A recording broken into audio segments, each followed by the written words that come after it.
প্রায় তিনি বলতেন যে মাত্র 5 ভাগ মানুষ 95 ভাগ মানুষকে পরিচালিত করবে তা হতে পারে না, বরং 95 ভাগ মানুষ তারাই নিজেদেরকে নিজে পরিচালিত করবে, 100% মানুষকে পরিচালিত করবে। আর সেই লক্ষ্য নিয়ে একদিকে যুদ্ধবিধ্বস্ত দেশটা গড়ে তোলার পর তিনি যখন সেই লক্ষ্যটা নিয়ে যাত্রা শুরু করলেন, একটা পরিবর্তন আনতে চাইলেন। এই পরিবর্তনটা আসলে আমাদের অনেকেই নিতে পারেনি তার কারণ আছে।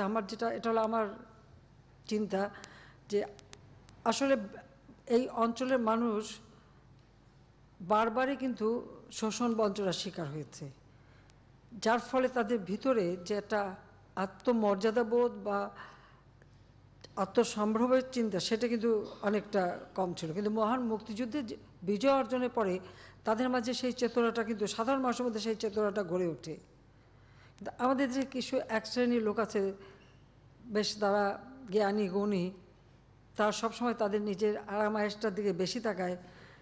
এখন তৃণমূল পর্যায়ে মানুষ শক্তিশালী হয়ে উঠবে, তারা সিদ্ধান্ত নেবে, তারা সিদ্ধান্ত দেবে, তারা ক্ষমতাসীন হবে, এটা একটা শ্রেণী থাকে, তারা কখনোই মানতে পারে না, পছন্দ করে না, বা তারা সবসময় এটার জন্য একটা প্রতিবন্ধকতা সৃষ্টি করে। আর এর সাথে ইন্ধন যোগায় আমাদের যারা স্বাধীনতা বিরোধী ছিল, যারা ওই পাকিস্তানি হানাদার বাহিনীর দোসর ছিল। আর পাকিস্তান বা অনেক বড় বড় দেশও তখন যারা 7 ফ্লিট পাঠিয়ে আমাদের যুদ্ধে আমাদেরকে বাধা দেওয়ার চেষ্টা করেছে, তাদের কাছেও বাংলাদেশের স্বাধীনতা বা এই বিজয়টা, যারা পাকিস্তানকে সাহায্য করেছিল, তাদের কাছে এই বিজয়টাও গ্রহণযোগ্য ছিল না। কিন্তু তারা জানে যে বঙ্গবন্ধু শেখ মুজিবের নেতৃত্বে এদের স্বাধীন হয়েছে। এবং পাকিস্তানের রাষ্ট্রপতি ইয়াহিয়া খান তো ফাঁসির আদেশটাও দিয়ে দিয়েছিল, কিন্তু আন্তর্জাতিক চাপে সেটা আর কার্যকর করতে পারেনি। তাকে বঙ্গবন্ধু শেখ মুজিবকে মুক্তি দিতে তারা বাধ্য হয়। তিনি বাংলাদেশে ফিরে আসেন, যুদ্ধ বিধ্বস্ত দেশ সফলভাবে গড়ে তোলেন। মাত্র 3 বছর 7 মাস 3 দিন হাতে সময় পান। এই সময়ের মধ্যেই কিন্তু এই বিধ্বস্ত বাংলাদেশ গড়ে তুলে বাংলাদেশকে একটা পর্যায়ে নিয়ে আসেন, এমন পর্যায়ে যে উন্নয়নের যে ধাপটা তিনি উঠিয়ে নিয়ে এসেছিলেন, আমরাও আজ পর্যন্ত তা কিন্তু পারিনি। এটা হলো বাস্তবতা। তো যখনই তারা দেখলো যে বাংলাদেশ এগিয়ে যাবে, উন্নত হবে,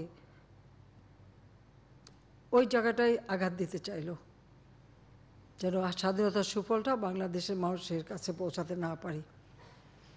75-এর সেই 15 আগস্ট শুধু ক্ষমতার জন্য জাতিপিতা বঙ্গবন্ধুকে হত্যা করেছে তা নয়, একটা পরিবার বা যারা মুক্তিযুদ্ধ করেছে তাদের সহ এই হত্যাকাণ্ডটা চালালো।